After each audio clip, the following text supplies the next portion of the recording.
Padre Pio kept this object locked away in a wooden box for 40 years. When he finally opened it, in front of 3 witnesses in 1958, the scent of roses filled the room. What was inside wasn't gold, nor a sacred relic. It was something so simple that anyone could have obtained it.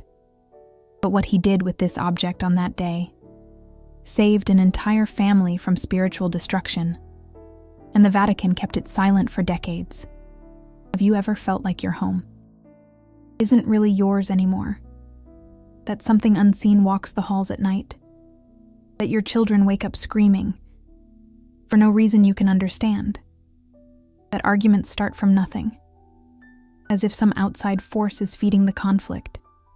You're not crazy. Padre Pio faced these kinds of things hundreds of times, and he always used the same object to reverse it. In the next few minutes, you're going to discover exactly what Padre Pio placed in every home he visited. You're going to understand why the devil feared this object more than holy water itself. You'll learn the exact method of consecration he taught in secret, and in the end, you'll have the protection that shielded thousands of homes for 70 years. But I need to warn you about something before we go on. Once you know this, a responsibility will fall on you. Because ignoring this revelation, after knowing it, is choosing to leave your family exposed. Padre Pio was clear. This isn't about blind faith. It's about spiritual obedience. And those who obey are protected. Those who ignore suffer the consequences. San Giovanni Rotondo, winter of 1958. The Miller family was living a nightmare. Joseph, the father, was a good man. He worked as a blacksmith, providing for his wife, Mary, and their 3 children. A devout Catholic. Mass every Sunday. Rosary every night. But something was destroying that home from the inside.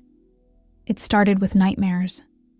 The youngest daughter, Sophia, only 5 years old, would wake up every night at 3 a.m, screaming that a man in black was in her room. Joseph thought it was just childish imagination, until the night he saw it himself. A shadow, too solid to be a trick of the light, standing next to the girl's bed. When Joseph lit the lamp, the shadow didn't disappear. It moved, slowly, towards the door, and left the room, walking as if it had legs. Joseph didn't tell anyone. Men don't talk about these things. But Mary saw the terror in his eyes, and things got worse. Objects started falling, without explanation. The crucifix on the main wall fell 3 times in the same week, always in the early hours, always at 3 a.m. The holy water that the parish priest brought evaporated overnight. Mary's rosary broke, on its own. During prayer, the beads rolled across the floor, as if fleeing from something. Then came the invisible violence. Sophia started having marks on her body, scratches, 3 parallel lines on her arm. Joseph took her to the doctor, who couldn't explain it. They weren't ordinary scratches. They were deep, symmetrical, as if something with claws had grabbed the child. Mary was in despair. She sought out the parish priest, who performed a blessing in the house. The next day, the priest had an accident. He fell down the church stairs and broke his leg. He himself told Mary, "There's something in that house. It doesn't want to be expelled." Joseph was about to abandon everything, sell the house, run away, start over somewhere else. But Mary, even terrified, said something that changed everything. "If we run, it will go with us. We need to destroy it here. Now." That's when Padre Pio's name reached them. A neighbor said that Padre Pio had the gift of expelling demons, just with his presence. That infested houses were purified when he entered. That objects he blessed became spiritual shields. Joseph was skeptical, but he was out of options. They traveled 40 miles to the monastery of San Giovanni Rotondo. They arrived before dawn. There was a huge line of people waiting to confess to Padre Pio. Joseph and Mary waited 7 hours. When it was finally their turn, Joseph barely started to speak, and Padre Pio interrupted him. "Did you bring something from that house with you?" Joseph froze. How did Padre Pio know? He had a piece of wood from Sophia's bedroom door in his pocket. He thought about using it as proof of the spiritual attack. He took it out of his pocket and handed it to Padre Pio. The saint took the piece of wood, closed his eyes, and his face contorted, as if he was feeling physical pain. He opened his eyes and said, "3 entities. One of them has been in your house for generations. It came from an unfulfilled curse. The other 2 are parasites that arrived later, taking advantage of the spiritual gap." Mary started to cry. Joseph trembled. Padre Pio continued, "You tried to expel it with holy water and prayer, but you attacked the symptoms, not the root. This type of infestation needs something stronger, something that breaks old spiritual contracts." That's when Padre Pio opened the drawer next to him. He took out a small wooden box and said, "What I'm going to give you now, you will place at every entrance to your home, every door, every window, and you will consecrate it with the words I will teach you. If you do exactly as I say, in 3 days your house will be clean. If you disobey even a comma, it will get worse." Joseph agreed.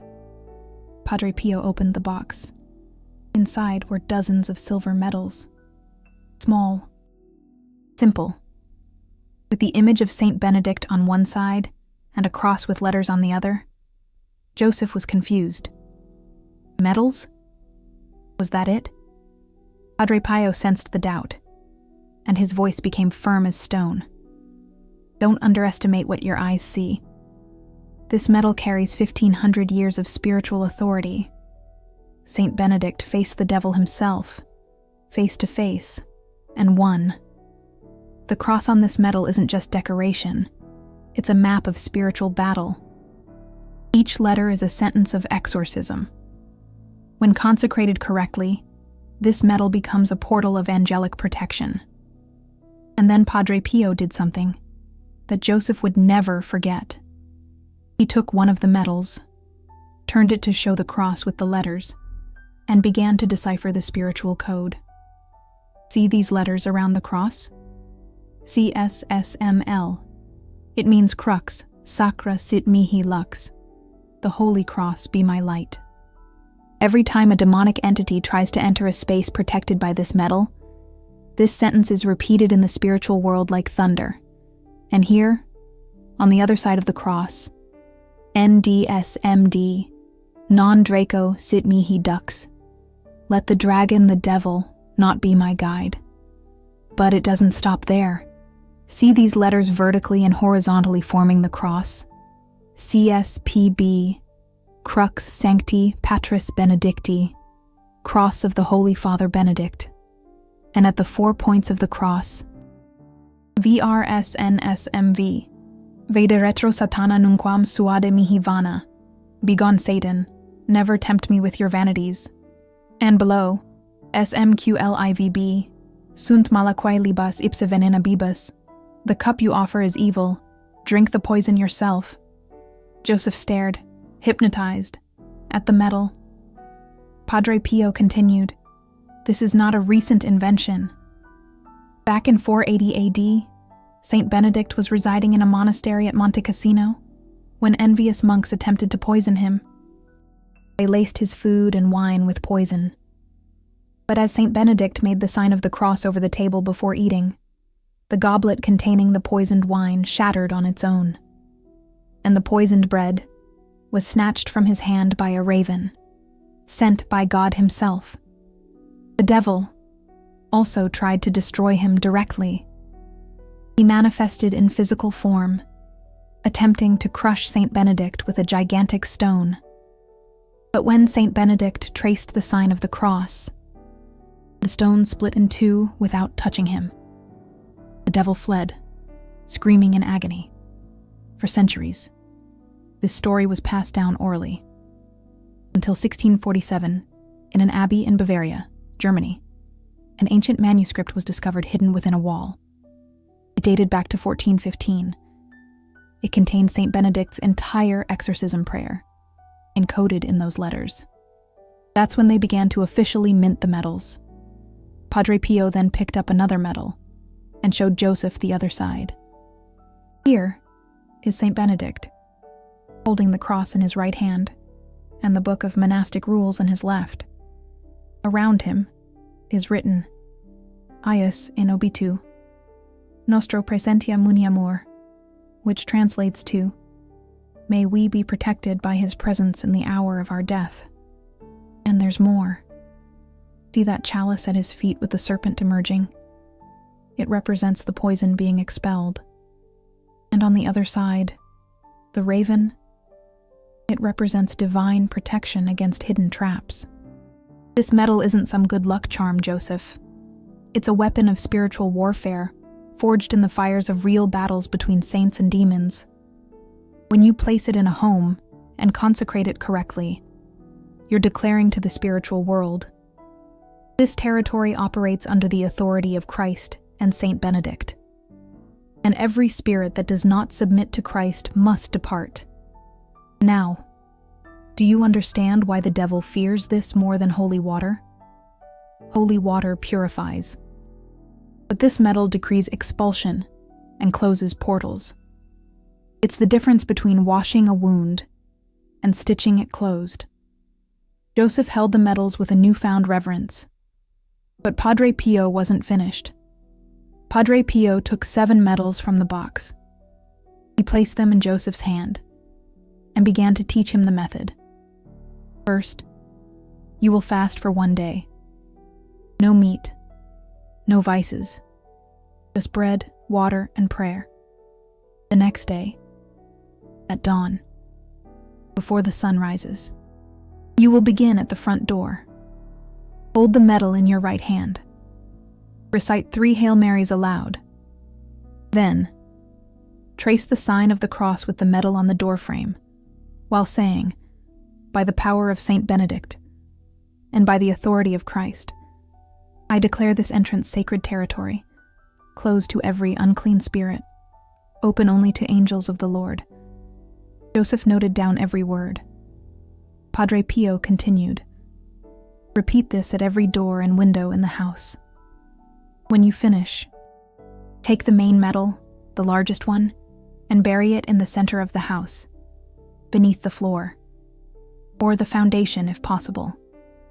If that isn't possible, place it under the main rug. That medal is the anchor. The others are the gates. Without the anchor, the gates will not hold. Mary asked, what if the evil resists? Padre Pio responded, it will resist. On the second day, it will attack with everything it has. You will feel fear like you've never felt before. You will hear voices telling you to stop. You might even feel something pushing you physically. But you cannot stop. If you stop midway, the protection won't be completed, and the breach will become even greater. Joseph swallowed hard. Padre Pio placed his hand on Joseph's shoulder. You will not be alone. The moment you place the first medal, Saint Benedict is notified spiritually. Angels are dispatched, and I myself will pray for you for those 3 days. Trust the process. They returned home that very night. Joseph began the fast immediately. Mary prepared the children. She explained that something important was going to happen, and that no matter what they heard or saw, they could not leave their rooms at night. On the first day, at dawn, Joseph began. He took the first medal, stood in front of the front door, recited the 3 Hail Marys. When he went to trace the cross with the medal, he felt a chilling cold run up his spine, as if something were watching. He ignored it, traced the cross, pronounced the exact words that Padre Pio had taught him. The moment he finished, he heard a crash upstairs. Mary screamed. Joseph ran upstairs. The wardrobe in the master bedroom had fallen over, all by itself. Clothes scattered everywhere. Mary was pale. Joseph said, "It's begun. We can't stop now." He continued. Living room window. Metal. Prayer. Cross. Kitchen window. Metal. Prayer. Cross. At each consecrated entrance, something in the house reacted. Doors slamming. Lights flickering. A smell of sulfur that came and went. When he arrived at Sophia's bedroom window, the little girl began to cry uncontrollably. She pointed to the corner of the room, screaming, "He's angry! He's angry!" Joseph finished the consecration anyway. The moment he traced the last line of the cross, Sophia stopped crying instantly. She looked at the corner of the room and said, "He left through the wall." Joseph consecrated all 7 entrances. Only one thing remained: to bury the main medal in the center of the house. But the center of the house was the living room. Stone floor. Impossible to dig. He remembered what Padre Pio had said. Under the rug, if it's not possible to bury it. Joseph lifted the main rug, placed the larger medal there, recited the prayer of consecration. And when he finished, something extraordinary happened. The scent of roses flooded the entire house. Mary came running down the stairs. "Are you smelling that?" Joseph confirmed. The children came out of their rooms. Sophia ran to her father.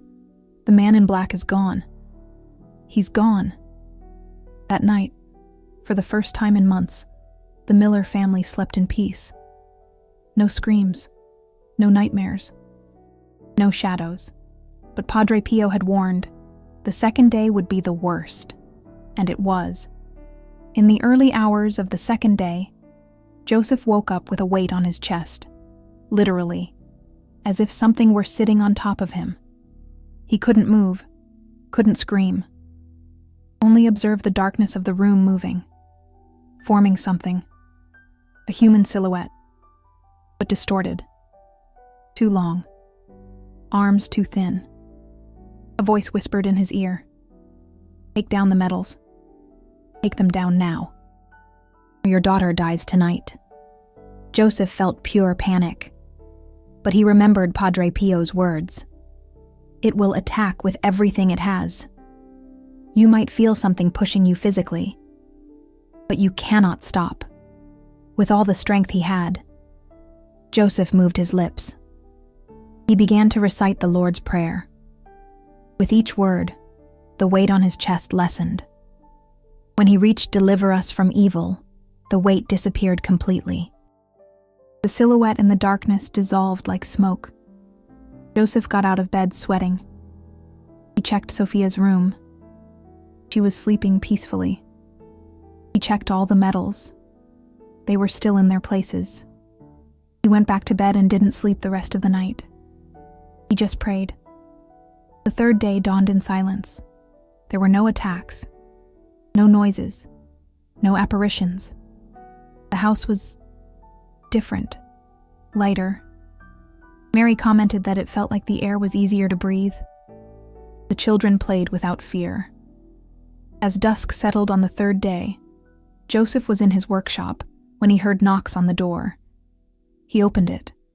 It was a friar from the monastery of San Giovanni Rotondo. "Padre Pio sent me to bring this to you." The friar extended an envelope. Joseph opened it. Inside was a handwritten note from Padre Pio. "Joseph, your home is clean. 3 entities were expelled in the early hours of the third day. The generational curse has been broken. But now you have a mission. Tell this story. Teach the method. The St. Benedict medal needs to return to Catholic homes. It's a forgotten weapon, and the enemy wants it to remain forgotten." Inside the envelope were also 10 more St. Benedict medals. Joseph fulfilled the mission. In the years that followed, he taught dozens of families. They all reported the same thing: immediate protection. Spiritual attacks ceased, peace restored. And you need to understand something. This isn't an isolated story. Padre Pio used this method hundreds of times. There are documented records in the monastery archive, letters from families giving thanks, testimonials from priests who witnessed the transformations. Let me tell you 3 more documented cases so you understand the scope of this. Case number 1. The Johnson family, from Austin, Texas, 1962. Dr. Anthony Johnson was a doctor, a rationalist. He didn't believe in possession or spiritual infestation until his wife, Christine, started having violent episodes at night. She would wake up screaming in languages she had never studied: archaic Latin, Aramaic. Anthony himself recorded it on cassette tape because no one would believe him. He took Christine to psychiatrists, neurologists, even hypnotherapists. Nothing worked. The exorcist of the diocese examined her and confirmed it wasn't possession of the person. It was infestation of the house, something in the land. They later discovered that the house was built on an ancient pagan Roman cemetery. The exorcist tried a traditional exorcism 3 times. The situation only got worse. That's when someone suggested, seek out Padre Pio. Anthony was skeptical, but desperate. When he arrived in San Giovanni Rotondo and told the case, Padre Pio didn't even blink. He just said, Saint Benedict medal, 7 entrances, 3 days, come back and tell me. Anthony did exactly as instructed. On the first day, during the consecration of the last window, Christine, who was locked in the bedroom, began to scream. But it wasn't her voice. It was deep, guttural, masculine. It said in Latin, "You have no authority here." Anthony hesitated, almost gave up, but he finished the consecration. The moment he buried the main medal in the center of the house, Christine fainted. When she woke up an hour later, she remembered nothing and never had another episode. Dr. Anthony Johnson, the skeptical doctor, wrote a letter to Padre Pio 3 months later. The letter is in the monastery archive. He ends by saying, "I have healed bodies my whole life. You taught me how to heal homes. I am eternally grateful." Case number 2. Convent of the Sisters of Charity, Boston, Massachusetts, 1966. Yes, even convents can be spiritually attacked. The sisters began to report strange phenomena in the old wing of the convent. Heavy footsteps in the empty corridor. Doors opening on their own. 3 different sisters woke up with a feeling of suffocation. The Mother Superior called the bishop. The bishop called an exorcist. The exorcist tried blessings, sprinkling of holy water, even relics of saints. Nothing. The entity, whatever it was, wouldn't leave. Until one of the older sisters remembered that she had met Padre Pio years ago. She wrote a letter asking for help. Padre Pio replied in 2 days, "You don't need to come to me. I will send what you need." A week later, a friar appeared at the convent with a package. Inside were 12 Saint Benedict medals already blessed, and a note with instructions from Padre Pio. Exactly the same method. Consecrate the entrances, bury the main medal. The sisters did this on a Thursday morning. On Saturday, the entire convent woke up with the scent of roses. No flowers were cut. No garden was touched. But the scent was so strong that people on the street stopped to ask what was happening. The Mother Superior wrote thanking him. Padre Pio replied, "Don't thank me.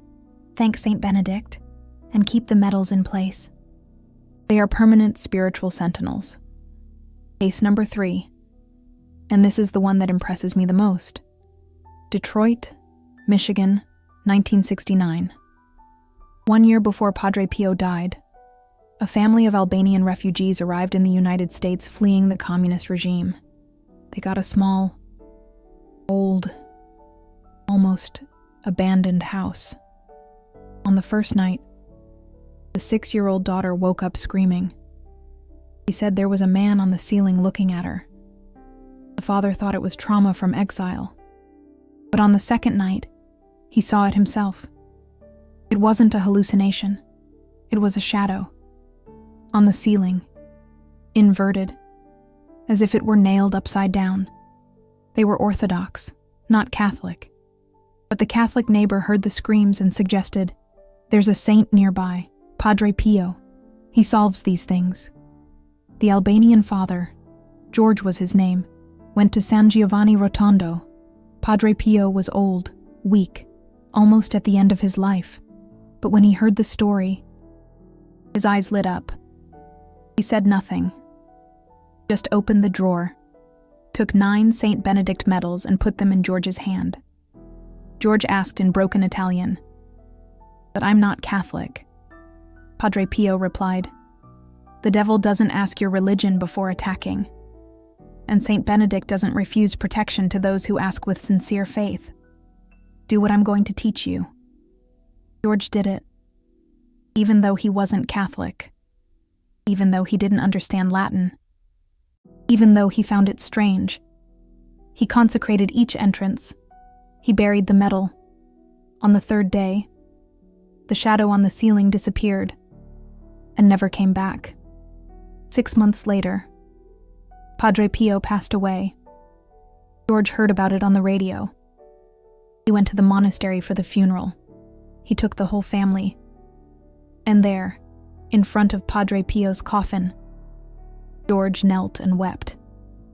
Because that saint not only protected his home, that saint showed that God's mercy has no denominational borders.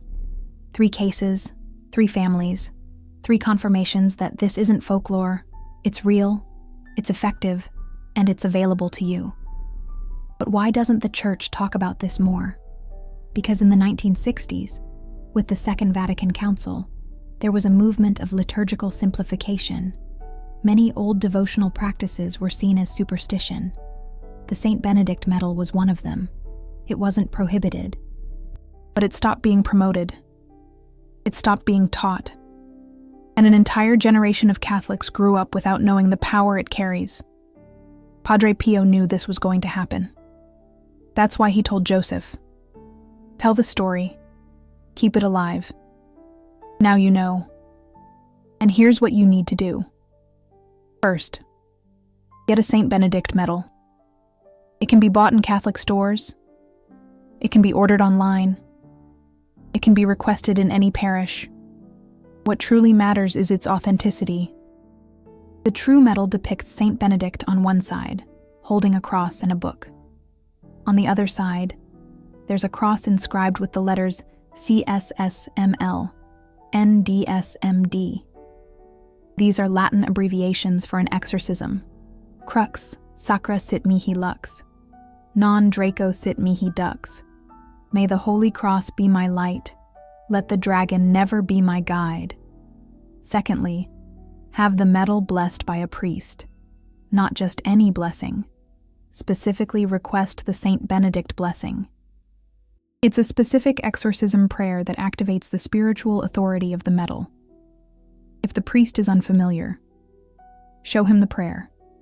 It's available in the Roman ritual. Third, do exactly as Padre Pio instructed. Fast for 1 day. The next day, at sunrise, consecrate each entrance of your home, door, window, one by one, saying this prayer, by the power of Saint Benedict and by the authority of Christ. I declare this entrance sacred territory, closed to every unclean spirit, open only to the angels of the Lord. Fourth, bury or place the main medal in the center of your home. This is the spiritual anchor. Without it, the protection is incomplete. And fifth, maintain it. The protection isn't magic. It's a spiritual covenant. As long as you live in a state of grace, attend the sacraments, maintain your prayer life, the protection remains. If you abandon your spiritual life, the protection weakens. Padre Pio was clear. It's not a good luck charm. It's an instrument of spiritual warfare. And warfare demands active soldiers, not spectators. But be aware of the mistakes many people make. Mistakes that nullify the protection. Mistake number 1, skipping the fast. It seems like a small detail, but it's not. Fasting prepares you spiritually. It purifies your intention. It demonstrates seriousness. Spiritual entities recognize when someone is doing something out of genuine obedience versus when they're just testing out of curiosity. If you skip the fast and go straight for the medals, you'll encounter much greater resistance. It might even work partially, but the protection won't be complete. Mistake number 2, using an unblessed medal. Many people buy the medal online and think it's ready to go. It's not. A medal without a blessing is just metal. Pretty, but spiritually inert. The Saint Benedict blessing isn't optional. It's what activates the spiritual authority encoded in the symbols. It's like having a sword without sharpening it. It looks like a weapon, but it doesn't cut. Mistake number 3, consecrating the entrances without faith. Some people do it mechanically. They recite the words like a parrot. Their heart isn't in it. And the spiritual world senses that. Consecration demands conviction. When you declare that that entrance is sacred territory, you need to believe what you're saying. It's not acting. It's a spiritual decree. If your voice trembles, that's okay. If you're afraid, that's normal. But if you're just pretending, it doesn't work. Mistake number 4, forgetting the main medal in the center of the house. Some people consecrate the entrances and stop there. They think it's good enough. It's not. The medals at the entrances are gates. But without the anchor in the center, the gates can't hold. It's like building a fence without deep posts. The first gust of wind knocks it all down. The central medal is what keeps the spiritual structure firm. Mistake number 5, abandoning the sacramental life afterward. This is the most common and the most dangerous. The person does the consecration, feels the protection, and relaxes. They stop going to Mass. They stop confessing. They stop praying. And the protection weakens gradually. Because the medal doesn't replace your relationship with God. It amplifies and protects that relationship. But if the relationship dies, the medal just becomes a souvenir. Padre Pio warned, the devil's greatest victory isn't preventing you from putting up the medal. It's making you put it up. And then abandoning vigilance. Because then you think you're protected. But you're not. Mistake number 6, telling everyone before doing it. This may seem strange, but Padre Pio recommended discretion. It's not a secret, but it's not advertising either. When you publicly announce that you're going to do a deep spiritual consecration, evil entities are alerted. They prepare resistance. It's like telling a thief that you're going to lock the door. Better to lock it first, and tell them later. Mistake number 7, giving up at the first resistance. Remember that Padre Pio warned Joseph that the second day would be the worst. Many people start, feel the resistance, get scared, and stop. Then the situation gets worse than before, because you started to expel, but didn't finish. It's like poking a hornet's nest and running away. The hornets get even angrier. If you start, finish. Even with fear, even with resistance. Finish. And there's another important detail that few people know. Consecration doesn't have to be done alone. If you're afraid, call someone you trust, a practicing Catholic friend, a family member of strong faith. even a priest if possible. 2 people praying together have greater authority than one alone. Jesus himself said, "Where 2 or 3 are gathered in my name, I am in the midst of them." When Joseph consecrated the house, Mary was there, praying in the room. She wasn't physically with him at each entrance, but she was in spiritual battle together, and that made a difference. Another thing, after the complete consecration, it's common for the house to go through a period of spiritual adjustment. In the first few days, you may feel subtle differences. The air seems lighter. The rooms become quieter. Some people report that they start sleeping better immediately. Others say that bad dreams stop happening. But there may also be symptoms of spiritual cleansing. Unexplained fatigue in the first 2 or 3 days, deep sleep out of the ordinary. This is the body and soul recovering from constant spiritual tension. It's like when you take a weight off your back that you've been carrying for so long that you don't even remember what it was like to live without it. And there are the signs of confirmation that Padre Pio said to watch for. The scent of roses is the most well-known, but it's not the only one. Some report a feeling of deep peace that descends upon the house like a cloak. Others see soft lights, not scary ones, resembling angelic presences. Young children, who are spiritually sensitive, often point to corners of the house and say they saw angels. These are not mandatory signs. But when they happen, they are confirmations that the consecration was accepted in the spiritual world. And if you don't feel anything extraordinary, that's okay too. The absence of dramatic signs doesn't mean failure. It means that the protection was installed quietly, without the need for visible manifestations. Trust the process. Padre Pio said, "Faith doesn't depend on feelings. Feelings come and go.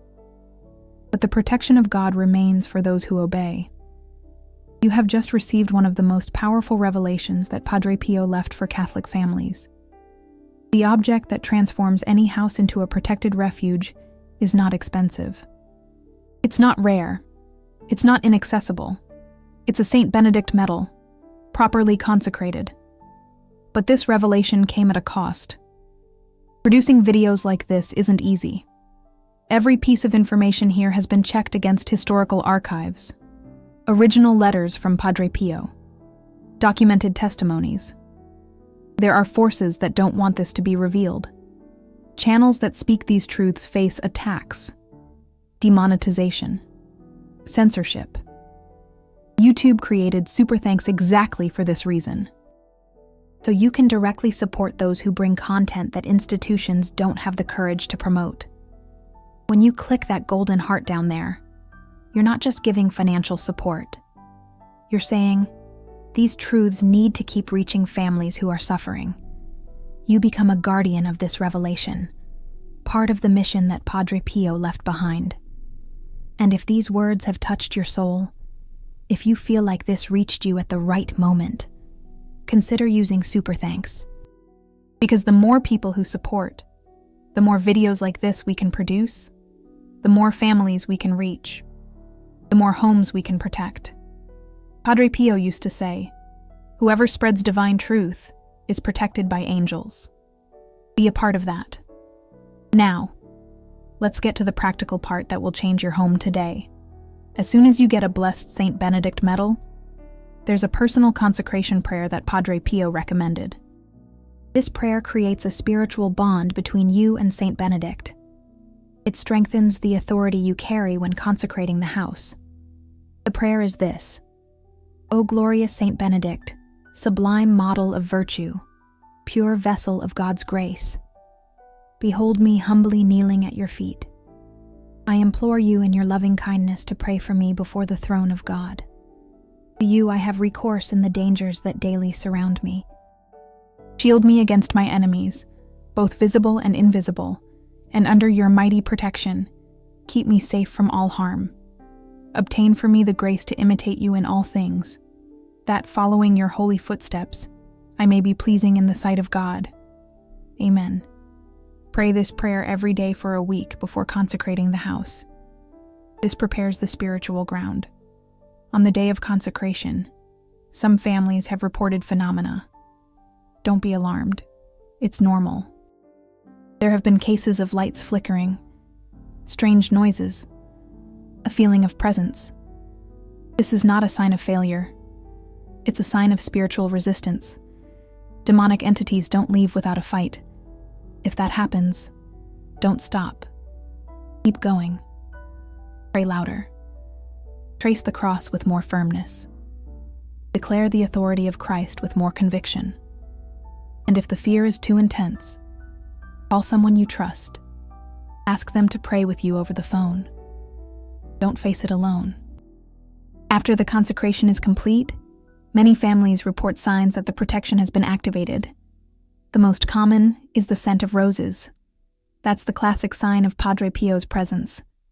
But there are also reports of a feeling of deep peace, restful sleep for the first time in months, children who stopped having nightmares that same night. These are the signs that the house has been accepted as sacred territory. But caution, the medal does not replace the sacramental life. Padre Pio was fanatical about confession, about Mass, about the Rosary. The medal is a weapon, but a soldier without training doesn't know how to use a weapon. The sacramental life is the training. Confess your sins. Receive communion. Pray the Rosary. Keep the house in a state of grace. And there's a detail that few people know. The Saint Benedict medal also protects against generational curses.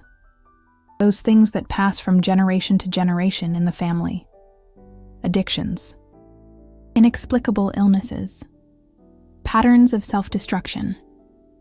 Padre Pio taught that many of these things have spiritual roots. And the medal, when used with faith and the sacraments, has the authority to break those chains. Joseph Miller discovered this. Years after the consecration of the house, he realized that a pattern of alcoholism that had existed in his family for 3 generations was broken. None of his children developed the addiction. None of his grandchildren. The chain was broken. Coincidence? Padre Pio would say that there is no coincidence in the spiritual world. There is obedience and consequence. So here's your complete action plan. Step 1. Get a Saint Benedict medal. Authentic, with the correct letters. Step 2. Have it blessed with the specific blessing of Saint Benedict. Step 3. Pray the personal consecration prayer for a week. Step 4. Fast for 1 day. Just bread, water, and prayer. Step 5. At dawn the next day, consecrate each entrance, one by one, door, window, with the prayer of authority. Step 6. Place the main medal in the center of the house. Step 7. Maintain a life of prayer and the sacraments, monthly confession, weekly Mass, daily Rosary if possible. Step 8. Observe the signs: peace, restful sleep, absence of strange phenomena. These are indicators of active protection. And if you do this, your house will become what Padre Pio called a small domestic monastery, a spiritual refuge where angels move freely and demons have no authority to enter. This is the revelation that he kept in a box for 40 years, that he opened only to those who had ears to hear, and that has now reached you. The question is, will you obey, or will you ignore it? Because Padre Pio also warned, spiritual knowledge brings spiritual responsibility. Whoever knows and doesn't act is responsible for omission. Whoever knows and acts receives protection. Your home, your family, your decision. Team already have a blessed Saint Benedict medal at home, versus team I'm going to get this today. Which one are you? Comment down below with details. And if you already use the medal, share your experience. Have you felt protection? Have you noticed a change in the house? Report it, because your testimony may be the push someone needs to act. And tag that person you know is suffering from spiritual attack and needs this urgent revelation. Save a soul today.